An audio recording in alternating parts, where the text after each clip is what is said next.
솔직히 그날 은행 안에 있던 모두가 그 할아버지가 그렇게 사라질 줄은 꿈에도 몰랐을 거예요. 낡은 폴더폰 하나 들고 옷기시해진 차림의 그 노인은 그냥 불편한 손님이었죠. 그를 내쫓은 직원들은 며칠 뒤 은행 유리문에 붙은 폐점 안내문을 읽으며 믿을 수 없는 소문을 들었습니다. 오늘 그 폴더폰 할아버지가 1,000억을 몽땅 인출하고 은행 계좌를 닫았대. 이제야 모두가 알게 된 할아버지의 비밀. 그날 이후 은행을 덮친 후폭풍의 이야기를 시작합니다. 사연 시작 전 구독, 좋아요를 눌러주시면 사연의 재미가 2배가 됩니다. 오늘의 사연은 정인수님의 사연입니다. 은행 안은 고급스러운 대리석 바닥과 우아한 샹들리에가 빛나는 공간이었습니다. 정장을 차려입은 사람들이 바쁘게 오가는 가운데 한 노인이 천천히 문을 밀고 들어섰죠. 70대 중반으로 보이는 정인수 할아버지는 낡은 면바지에 빛바랜 셔츠를 입고 있었습니다. 그의 손에는 커다란 여행용 가방이 들려 있었고 다른 손에는 구식 폴더폰을 꼭 쥐고 있었어요. 정인수 할아버지는 주변을 둘러보며 잠시 망설였습니다. 은행 창구마다 사람들이 줄을 서 있었고 정장 차림의 직원들은 바쁘게 키보드를 두드리고 있었죠. 그는 깊은 한숨을 내쉬고 가장 가까운 창구로 다가갔습니다. 저기 입금을 좀 하려고 하는데요. 창구 직원은 고개를 들어 정인수 할아버지를 바라보았습니다. 그녀의 눈에 할아버지의 허름한 차림새가 들어왔고 순간 미소가 굳어졌어요. 네, 어떤 업무를 도와드릴까요? 정인수 할아버지는 가방을 들어 올려 창구 위에 올려놓았습니다. 가방이 무거웠는지 그의 팔이 살짝 떨렸죠. 이 가방에 현금이 좀 있어서 입금하려고요. 직원의 눈이 커졌습니다. 그녀는 주변 동료들과 눈빛을 교환했어요. 누군가 작게 웃음을 터뜨렸죠. 현금이요? 얼마나 되는지 여쭤봐도 될까요? 정인수 할아버지는 가방을 열었습니다. 안에는 정말로 현금 다발이 가득했어요. 직원들의 웃음소리가 갑자기 멈췄습니다. 5천만 원 정도 됩니다. 이건 일부고 나머지는 다음에 또 가져올 생각이었죠. 주변이 갑자기 소란스러워졌습니다. 다른 창구의 직원들도 호기심 어린 눈으로 이쪽을 바라보기 시작했어요. 창구 직원은 당황한 기색이 역력했습니다. 이런 큰 금액은 확인 절차가 필요합니다. 잠시만 기다려 주시겠어요? 직원은 서둘러 자리를 떠났고 곧 여러 명의 직원들이 모여 소곤거리기 시작했습니다. 그들의 시선은 계속해서 정인수 할아버지를 향했죠.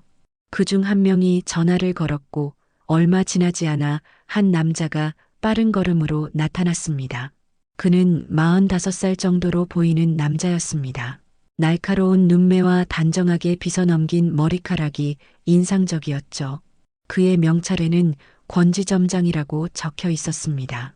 권지점장은 정인수 할아버지를 위아래로 훑어보더니 비웃음을 지었습니다. 그는 직원들에게 눈짓을 했고 그들은 재빨리 자리로 돌아갔어요. 어르신, 무슨 일로 오셨습니까? 정인수 할아버지는 가방을 가리켰습니다.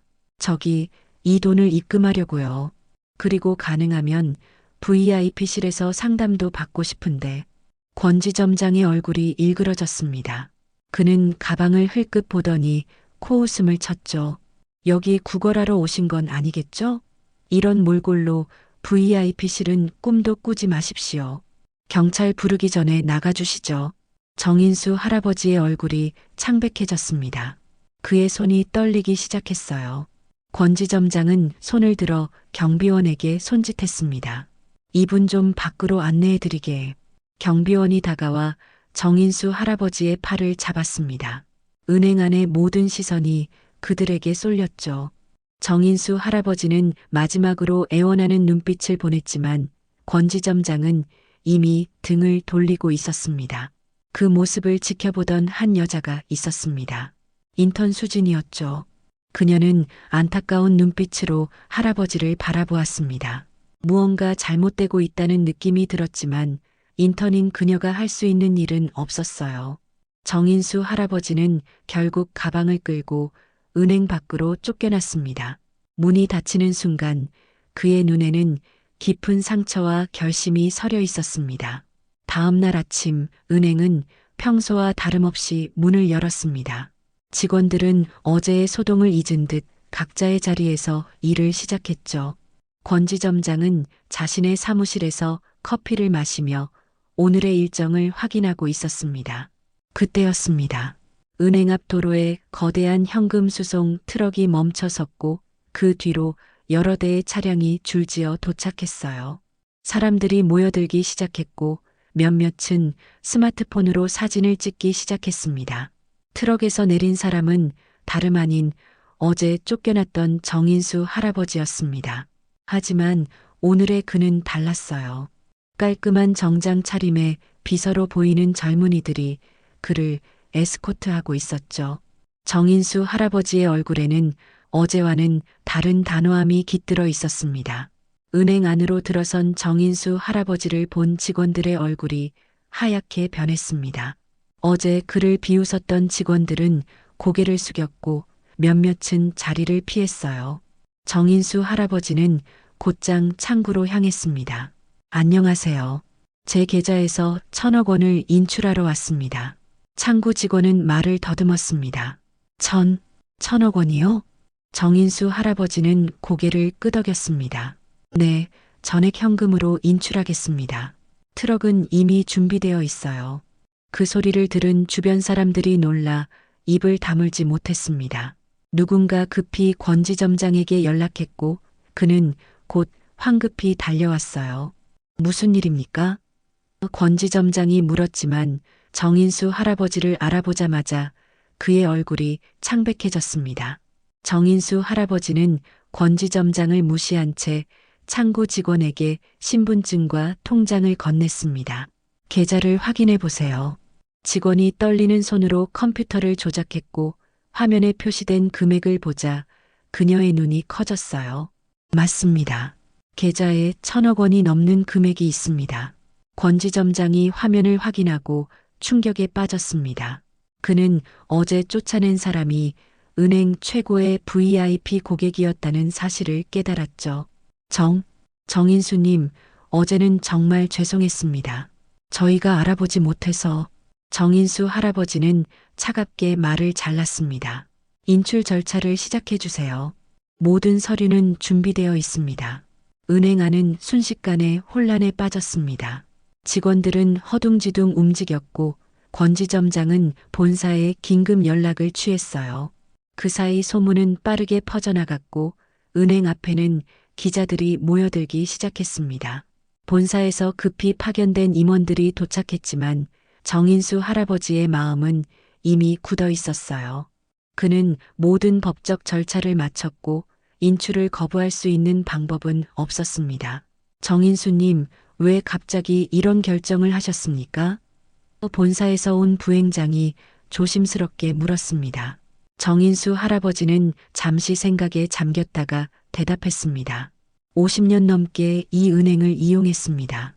하지만 어제 저는 이 은행이 사람을 어떻게 대하는지 똑똑히 보았어요. 겉모습만 보고 사람을 판단하는 곳에 제 돈을 맡길 수 없다고 생각했죠. 그의 말에 모두가 침묵했습니다. 인턴 수지는 구석에서 이 모든 상황을 지켜보며 깊은 생각에 잠겼어요. 그녀는 어제 정인수 할아버지가 쫓겨날 때 도울 수 없었던 자신을 원망했습니다. 뉴스는 순식간에 전국으로 퍼져나갔습니다. 노숙자로 오해받은 억만장자, 1,000억 원 인출로 은행에 복수라는 제목의 기사가 온라인을 뜨겁게 달궜죠. 소셜미디어에서는 정인수 할아버지를 응원하는 글들이 넘쳐났고 은행을 비난하는 여론이 거세게 일어났습니다. 권지 점장의 얼굴은 창백했습니다. 그는 자신의 실수가 은행 전체에 어떤 영향을 미칠지 두려웠어요. 하지만 그보다 더 큰 문제가 그를 기다리고 있었습니다. 정인수 할아버지의 1,000억 원 인출 소식은 폭풍처럼 퍼져나갔습니다. 은행 본사는 긴급 대책 회의를 소집했고 언론은 이 사건을 대대적으로 보도했죠. 소셜 미디어에서는 가방 할아버지라는 해시태그가 트렌드가 되었습니다. 은행 앞은 구경꾼들로 가득 찼어요. 사람들은 현금이 트럭에 실리는 모습을 보기 위해 모여들었고 기자들은 생중계를 준비했습니다. 정인수 할아버지는 담담한 표정으로 모든 절차를 지켜보고 있었죠. 이 소동 속에서 은행 본사는 비상이 걸렸습니다. 이런 대규모 인출은 은행의 유동성에 심각한 타격을 줄 수 있었어요. 게다가 다른 고객들도 불안감에 예금을 인출하기 시작했습니다. 이 사태를 어떻게 수습할 겁니까?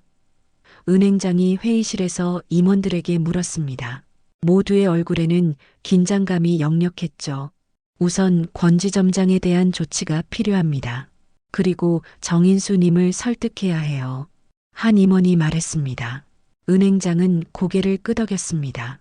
권지점장을 즉시 직위에 제하고 내부 감사를 시작하세요. 그 사이 은행 내부에서는 권지점장의 과거 행적에 대한 조사가 시작되었습니다. 감사팀은 그의 컴퓨터와 서류를 압수했고 모든 거래 내역을 검토하기 시작했어요.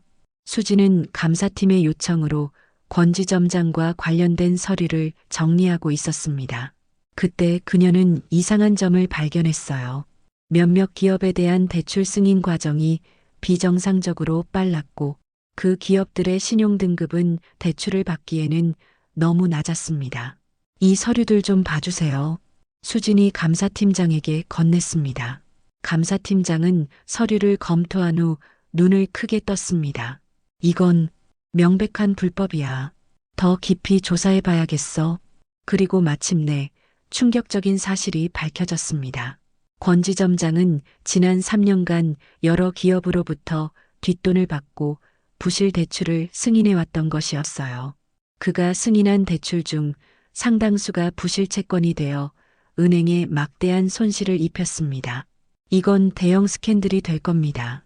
감사팀장이 은행장에게 보고했습니다.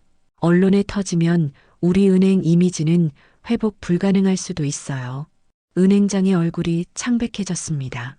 정인수 할아버지의 인출 사태와 함께 이 비리 스캔들까지 은행은 최악의 위기를 맞이하고 있었죠. 그 사이 정인수 할아버지의 인출 절차는 계속되고 있었습니다. 현금을 세고 포장하고 트럭에 싣는 작업은 시간이 오래 걸렸어요. 은행 직원들은 긴장된 표정으로 일했고 경비는 삼중으로 강화되었습니다. 수지는 용기를 내어 정인수 할아버지에게 다가갔습니다. 정인수 할아버지, 저는 어제 그 자리에 있었던 인턴입니다. 정말 죄송합니다. 도와드리지 못해서. 정인수 할아버지는 수진을 바라보며 미소 지었습니다. 내가 미안할 건 없어. 넌 그저 인턴이었을 뿐이니까. 하지만 권지점장이 저지른 일이 밝혀졌습니다. 그는 기업들에게서 뒷돈을 받고 부실 대출을 승인했어요. 감사팀이 지금 조사 중입니다. 정인수 할아버지의 눈이 커졌습니다. 그렇군. 내가 쫓겨난 건 어쩌면 운명이었는지도 모르겠구나. 그 사실이 밝혀지지 않았다면. 그의 말이 끝나기도 전에 소란이 일어났습니다. 경찰이 은행으로 들어오고 있었어요. 그들은 곧장 권지점장의 사무실로 향했습니다. 권지점장님, 비리 혐의로 체포합니다. 묵비권을 행사할 수 있으며 모든 직원들과 고객들이 놀란 눈으로 그 광경을 지켜보았습니다. 권지점장은 수갑이 채워진 채 경찰에 의해 끌려나갔고 그 모습은 은행 밖에서 기다리던 기자들에 의해 생중계되었죠. 이 소식은 순식간에 전국을 강타했습니다. 은행 지점장 비리 혐의로 체포, 1,000억 원 인출 사태와 맞물려 은행 위기 심화라는 헤드라인이 뉴스를 장식했어요. 권 지점장의 체포 소식은 은행 위기에 기름을 부었습니다. 고객들은 자신들의 예금이 안전한지 의심하기 시작했고 인출 요청이 급증했어요. 은행 본사는 긴급 대책 마련에 나섰지만 상황은 시시각각 악화되고 있었습니다. 정인수 할아버지의 1,000억 원 인출은 계속 진행 중이었습니다. 그 많은 현금을 세고 포장하는 데는 시간이 걸렸고 은행은 다른 지점에서 현금을 긴급 조달해야 했죠. 은행 앞에는 여전히 구경꾼들과 기자들이 몰려 있었습니다. 이대로 가다간 유동성 위기에 빠질 수 있습니다. 재무 담당 임원이 은행장에게 보고했습니다. 다른 고객들의 인출까지 겹치면 감당하기 어려울 수 있어요. 은행장은 깊은 한숨을 내쉬었습니다. 정인수님을 어떻게든 설득해야 합니다. 직접 만나봐야겠어요. 은행장은 정인수 할아버지가 기다리고 있는 VIP실로 향했습니다. 그는 문을 두드리고 들어갔어요. 정인수님, 저는 이 은행의 은행장입니다. 이런 불미스러운 일로 만나게 되어 정말 죄송합니다. 정인수 할아버지는 은행장을 바라보았습니다. 그의 눈에는 피로함과 함께 단호함이 서려 있었죠. 은행장님, 제가 이 은행을 이용한 지 50년이 넘었습니다. 처음에는 작은 지점에서 시작해 이제는 이렇게 큰 은행이 되었죠. 하지만 어제 저는 이 은행의 진짜 모습을 보았어요. 은행장은 고개를 숙였습니다. 정말 죄송합니다. 권 지점장의 행동은 우리 은행의 가치와 전혀 맞지 않습니다. 그는 이미 체포되었고 엄중한 처벌을 받을 겁니다. 문제는 그뿐만이 아닙니다. 정인수 할아버지가 말했습니다. 그가 혼자서 그런 비리를 저지를 수 있었던 것은 은행의 시스템이 허술했기 때문이죠. 게다가 그런 사람이 지점장이 될 수 있었던 것도 이해가 되지 않습니다. 은행장은 대답하지 못했습니다. 정인수 할아버지의 말이 맞았기 때문이었죠. 저는 제 결정을 바꾸지 않을 겁니다. 1,000억 원을 모두 인출하겠습니다. 정인수 할아버지의 목소리는 단호했습니다. 은행장은 마지막 시도를 했습니다. 하지만 이렇게 되면 은행은 심각한 위기에 처할 수 있습니다. 다른 고객들도 불안해하고 있어요. 그건 은행이 해결해야 할 문제입니다. 제가 왜 그런 걱정을 해야 하죠? 정인수 할아버지가 되물었습니다. 대화는 평행선을 달렸고 은행장은 결국 물러났습니다. 그는 다른 임원들에게 상황을 설명했고 위기 대응팀을 꾸렸어요. 그 사이 권 지점장의 비리에 대한 조사는 더욱 깊어졌습니다. 감사팀은 그가 관여한 모든 대출을 검토했고 더 많은 불법 행위가 드러났어요. 권 지점장은 최소 10개 기업에서 뒷돈을 받았습니다. 감사팀장이 보고했습니다. 총 30억 원 이상의 비자금이 확인되었어요. 이 소식은 언론을 통해 퍼졌고 은행의 이미지는 더욱 추락했습니다. 주가도 급락했고 투자자들은 불안해했어요. 수지는 정인수 할아버지 곁에서 그를 돕고 있었습니다. 그녀는 정인수 할아버지가 필요로 하는 것들을 챙겨주었고 진심 어린 태도로 대했죠. 수진 씨, 왜 이렇게 나를 도와주나? 정인수 할아버지가 물었습니다. 제가 올바른 일을 하고 싶어서요. 어제 할아버지가 부당한 대우를 받을 때 도와드리지 못했던 것이 계속 마음에 걸렸습니다. 정인수 할아버지는 미소 지었습니다. 넌 좋은 사람이구나. 이런 은행에 오래 있지 말고 더 나은 곳을 찾아봐. 그들의 대화는 현금 인출 작업이 재개되면서 중단되었습니다. 이제 절반 정도의 현금이 트럭에 실렸고 나머지 작업은 계속되고 있었어요. 은행 밖에서는 더 많은 고객들이 몰려들었습니다. 그들은 자신들의 예금을 찾으려고 했고 은행 직원들은 혼란에 빠졌죠. 소문은 걷잡을 수 없이 퍼져나갔고 다른 지점에서도 비슷한 상황이 벌어지기 시작했습니다. 은행의 위기는 시간이 갈수록 심화되었습니다. 정인수 할아버지의 1,000억 원 인출은 여전히 진행 중이었고 다른 고객들의 인출 요청도 계속 이어졌죠. 은행은 유동성 확보를 위해 중앙은행에 긴급 지원을 요청했지만 상황은 이미 통제를 벗어나고 있었습니다. 권 지점장의 비리 수사는 더욱 확대되었습니다. 검찰은 그가 관련된 모든 기업을 조사하기 시작했고 은행 내부에서도 추가 조사가 이루어졌어요. 감사팀은 권 지점장뿐만 아니라 다른 간부들의 행적도 면밀히 검토했습니다. 이건 단순한 개인 비리가 아닙니다. 검찰 수사관이 기자회견에서 밝혔습니다. 조직적인 부패의 가능성도 배제할 수 없어요. 이 발언은 은행에 더 큰 타격을 주었습니다. 주가는 이틀 연속 하한가를 기록했고 금융당국은 긴급 대책회의를 소집했죠. 은행의 존립 자체가 위협받고 있었습니다. 정인수 할아버지는 이 모든 상황을 조용히 지켜보고 있었습니다.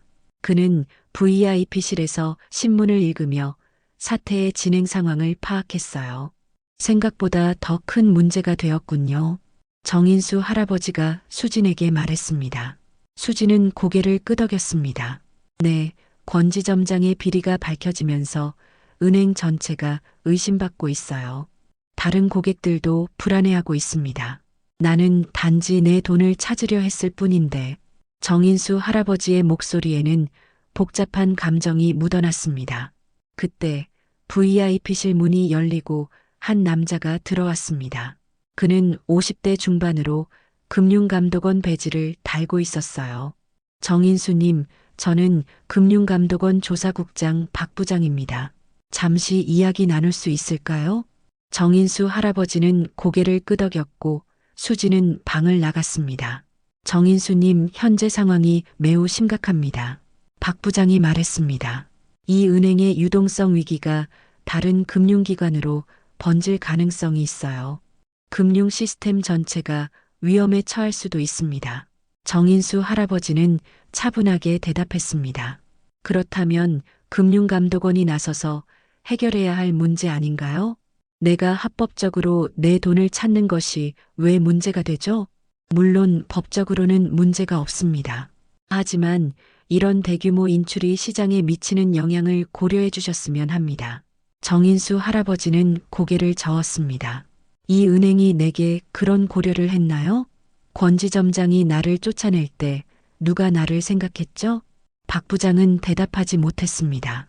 그는 잠시 침묵하다가 자리에서 일어났어요. 이해합니다. 하지만 생각을 바꾸시면 언제든 연락 주세요. 박 부장이 나간 후 수진이 다시 들어왔습니다. 그녀는 정인수 할아버지의 표정을 살폈어요. 괜찮으세요, 할아버지? 정인수 할아버지는 깊은 한숨을 내쉬었습니다. 나는 그저 내 돈을 찾으려 했을 뿐인데 이렇게 큰 문제가 될 줄은 몰랐구나. 그때 정인수 할아버지의 폴더폰이 울렸습니다. 그는 전화를 받고 잠시 대화를 나눈 후 표정이 심각해졌어요. 뭐라고? 권지점장이 자살을 시도했다고? 수지는 놀라서 입을 가렸습니다. 정인수 할아버지는 전화를 끊고 생각에 잠겼어요. 병원으로 실려간 권지점장은 중태에 빠졌습니다. 그는 구치소에서 자살을 시도했고 간신히 목숨을 건졌어요. 이 소식은 또다시 언론을 통해 퍼져나갔고 은행의 위기는 더욱 깊어졌습니다. 감사팀의 조사 결과 권지점장의 비리는 생각보다 더 심각했습니다. 그는 여러 기업으로부터 뒷돈을 받고 부실 대출을 승인했을 뿐만 아니라 은행 내부 정보를 유출하여 주식 투자에도 활용했어요. 그의 비자금은 50억 원을 넘어섰고 이 돈은 해외 계좌로 빠져나간 상태였습니다. 이건 단순 비리를 넘어선 금융 범죄입니다. 검찰 대변인이 발표했습니다. 우리는 이 사건을 끝까지 파헤칠 것이며 관련자 모두를 엄중히 처벌할 겁니다. 은행 본사는 패닉 상태에 빠졌습니다. 임원들은 긴급 회의를 이어갔고 직원들은 불안에 떨었어요. 주가는 계속해서 하락했고 고객들의 인출 행렬은 끝날 줄 몰랐습니다. 금융당국은 마지막 수단으로 은행에 공적자금 투입을 검토하기 시작했습니다. 하지만 이미 시장의 신뢰는 무너진 상태였고 회복하기까지는 많은 시간이 필요했죠.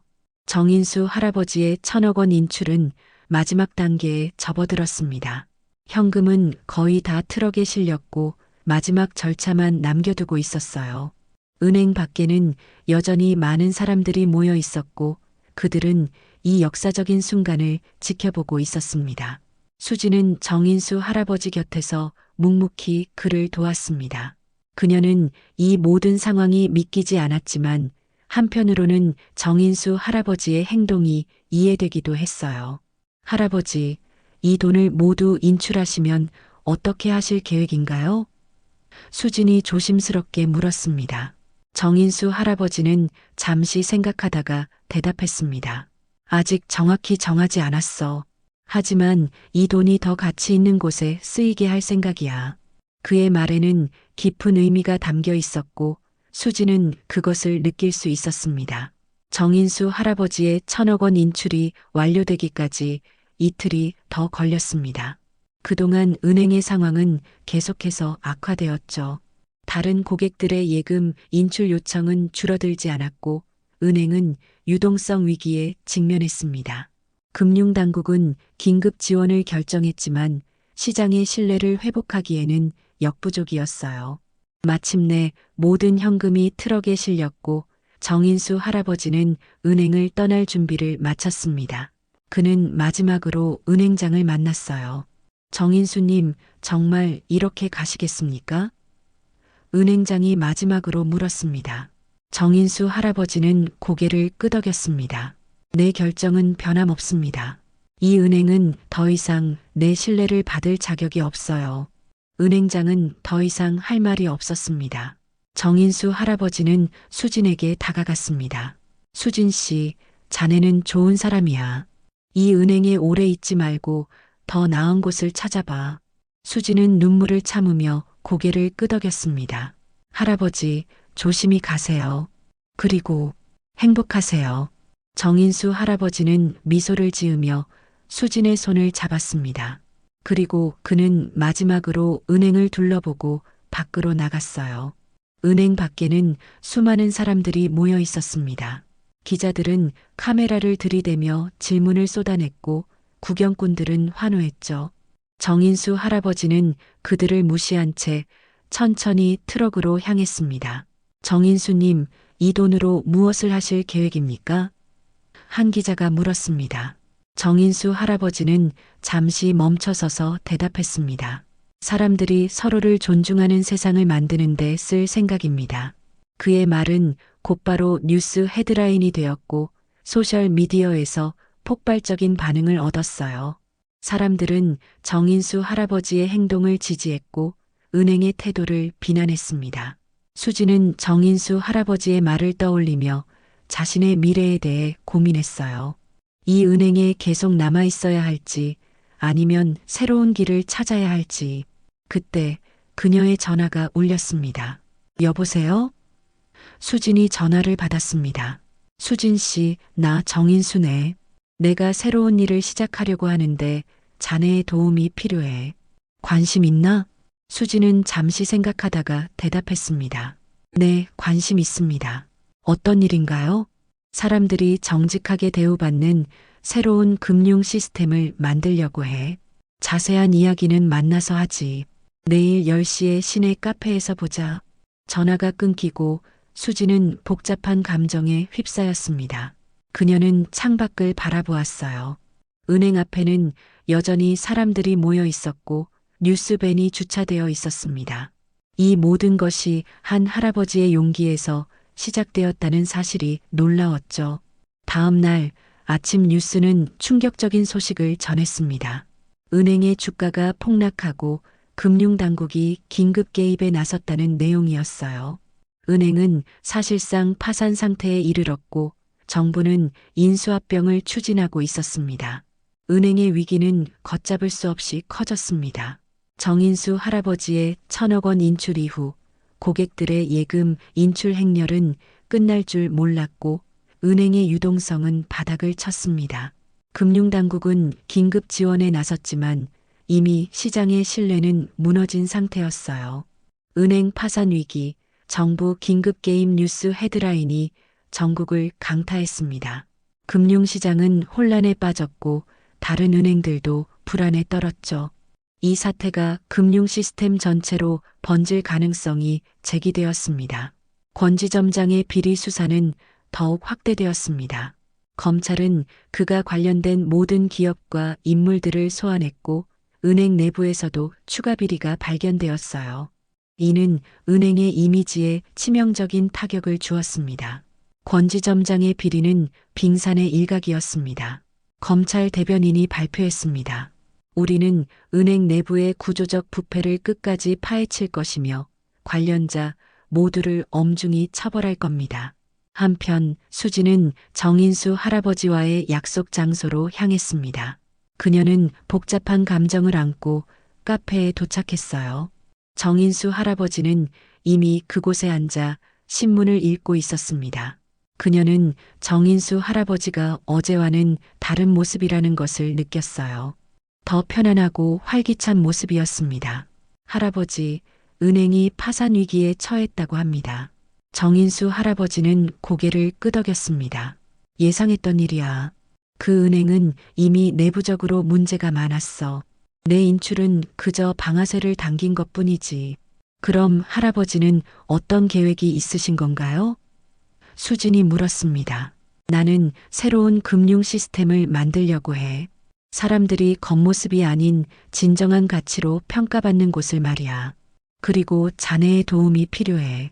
수지는 놀랐습니다. 제가 어떻게 도울 수 있을까요? 자네는 정직하고 진실한 사람이야. 그런 사람이 필요해. 정인수 할아버지가 말했습니다. 내가 새로운 금융회사를 설립할 계획인데 자네가 함께 해주었으면 해. 그녀는 은행에서의 경험과 정인수 할아버지와의 만남을 떠올렸어요.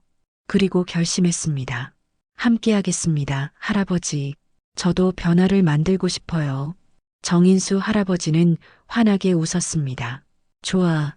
그럼 우리는 이제 파트너야. 그들의 대화는 계속되었고 정인수 할아버지는 자신의 계획을 자세히 설명했습니다. 그는 기존 은행과는 다른 투명하고 공정한 금융 서비스를 제공하는 회사를 만들 계획이었어요. 그리고 수지는 그 계획에 깊은 감명을 받았습니다. 그 사이 은행의 상황은 계속해서 악화되었습니다. 금융당국은 은행에 대한 특별감사를 실시했고 더 많은 문제점들이 드러났어요. 은행장은 사임을 발표했고 임시 경영진이 꾸려졌습니다. 은행은 구조조정을 통해 회생을 시도할 것입니다. 임시 은행장이 발표했습니다. 우리는 고객들의 신뢰를 회복하기 위해 최선을 다할 것이며 내부 개혁을 통해 더 나은 은행으로 거듭날 겁니다. 하지만 이미 시장의 신뢰는 무너진 상태였고 은행의 주가는 계속해서 하락했습니다. 금융 전문가들은 은행의 회생 가능성에 대해 회의적인 시각을 보였죠. 이 은행은 이미 회복 불가능한 상태에 이르렀습니다. 한 금융 전문가가 인터뷰에서 말했습니다. 정부의 개입이 있더라도 고객들의 신뢰를 회복하기는 어려울 겁니다. 정인수 할아버지의 이야기는 계속해서 화제가 되었습니다. 그는 여러 언론의 인터뷰 요청을 받았지만 대부분 거절했어요. 그는 조용히 자신의 계획을 추진하고 있었습니다. 수지는 은행에 사직서를 제출했습니다. 그녀의 동료들은 놀랐지만 그녀의 결정을 이해했어요. 은행은 이미 침몰하는 배와 같았고 많은 직원들이 새로운 일자리를 찾고 있었습니다. 정말 그 할아버지와 함께 일할 거야? 수진의 친구가 물었습니다. 수지는 고개를 끄덕였습니다. 네, 정인수 할아버지는 정말 대단한 분이에요. 그리고 나는 그분의 비전을 믿어요. 그녀는 마지막으로 자신의 책상을 정리하고 은행을 떠났습니다. 밖으로 나오자 따스한 햇살이 그녀를 반겼고 그녀는 새로운 시작에 대한 기대감을 느꼈어요. 3개월 후 은행은 결국 파산 절차에 들어갔습니다. 금융당국의 노력에도 불구하고 고객들의 신뢰는 회복되지 않았고 대규모 인출 사태는 계속되었습니다. 은행은 다른 금융기관에 인수되었고 많은 직원들이 일자리를 잃었죠. 권지점장은 재판에서 유죄 판결을 받았습니다. 그는 뇌물수수, 배임, 횡령 등의 혐의로 10년형을 선고받았고 50억 원의 벌금형도 함께 부과되었어요. 그의 비리로 인해 은행이 입은 손실은 수백억 원에 달했습니다. 이번 판결은 금융권의 비리에 대한 경종을 울리는 계기가 될 것입니다. 판사는 선고문에서 밝혔습니다. 금융기관의 신뢰는 사회의 근간이며 이를 훼손하는 행위는 엄중히 처벌되어야 합니다. 한편 정로인의 새로운 금융회사는 순조롭게 설립되었습니다. 정직한 금융이라는 이름의 이 회사는 투명성과 공정성을 핵심 가치로 내세웠고 많은 사람들의 관심을 받았어요. 수지는 이 회사의 운영 책임자로 일하고 있었습니다. 그녀는 정노인의 가르침 아래 빠르게 성장했고 많은 책임을 맡게 되었죠. 그녀는 자신의 결정이 옳았다고 확신했습니다. 우리는 사람을 겉모습이 아닌 진정한 가치로 평가합니다. 정노인이 회사의 오픈식에서 연설했습니다. 모든 고객은 동등한 존중을 받을 권리가 있으며 우리는 그 원칙을 지키기 위해 최선을 다할 것입니다. 그의 연설은 많은 사람들의 공감을 얻었고 정직한 금융은 빠르게 성장했습니다. 특히 기존 은행에 실망한 고객들이 대거 유입되었고 회사의 평판은 날로 높아졌어요. 수지는 종종 과거를 떠올렸습니다. 그녀는 은행에서 일하던 시절 정노인이 쫓겨나는 모습을 지켜봤던 그 순간을 잊을 수 없었어요. 그때는 몰랐지만 그 순간이 그녀의 인생을 바꾸는 전환점이 될 줄은. 수진 씨, 무슨 생각을 그렇게 해? 정노인이 그녀의 사무실에 들어오며 물었습니다. 수지는 미소 지었습니다. 그냥 지난 일들을 생각하고 있었어요. 회장님을 처음 만났던 그날은 나에게도 특별한 날이었어. 내가 50년 넘게 이용한 은행에서 쫓겨나다니. 하지만 지금 생각해보면 그건 축복이었는지도 모르겠구나. 어떤 의미에서요? 수진이 물었습니다. 그 일이 없었다면 나는 계속 그 은행에 내 돈을 맡겼을 거야. 권지점장의 비리도 밝혀지지 않았을 테고, 그리고 무엇보다 자네를 만나지 못했을 테니까. 수지는 감동했습니다. 그녀는 정노인에게 많은 것을 배웠고 그를 존경했어요. 회장님, 저도 그날 회장님을 만난 것이 제 인생의 전환점이었어요. 감사합니다. 정노인은 미소 지었습니다. 우리는 아직 갈 길이 멀어. 이 금융 시스템을 바꾸는 건 쉬운 일이 아니니까. 하지만 우리가 함께라면 할 수 있을 거야. 그들의 대화는 전화벨 소리로 중단되었습니다. 수진이 전화를 받았고 잠시 대화를 나눈 후 놀란 표정으로 정노인을 바라보았어요. 우리 회사의 가입자 수가 20만 명을 넘었대요. 좋은 소식이구나. 사람들이 변화를 원한다는 증거야. 그들은 함께 창밖을 바라보았습니다. 회사 앞에는 많은 사람들이 줄을 서 있었고 그들의 표정에는 기대감이 가득했어요. 이것은 새로운 시작이었고 더 나은 미래를 향한 첫걸음이었습니다. 정노인은 1,000억 원의 인출로 한 은행을 무너뜨렸지만 그것은 단지 시작에 불과했습니다. 그는 이제 더 공정하고 투명한 금융 시스템을 만들기 위한 여정을 시작했고 수지는 그 여정의 동반자가 되었어요. 사람은 겉모습으로 판단하면 안 되는 법이지. 정노인이 중얼거렸습니다. 그리고 때로는 가장 작은 행동이 가장 큰 변화를 만들어내기도 하지. 수지는 고개를 끄덕였습니다. 그녀는 이제 알았습니다.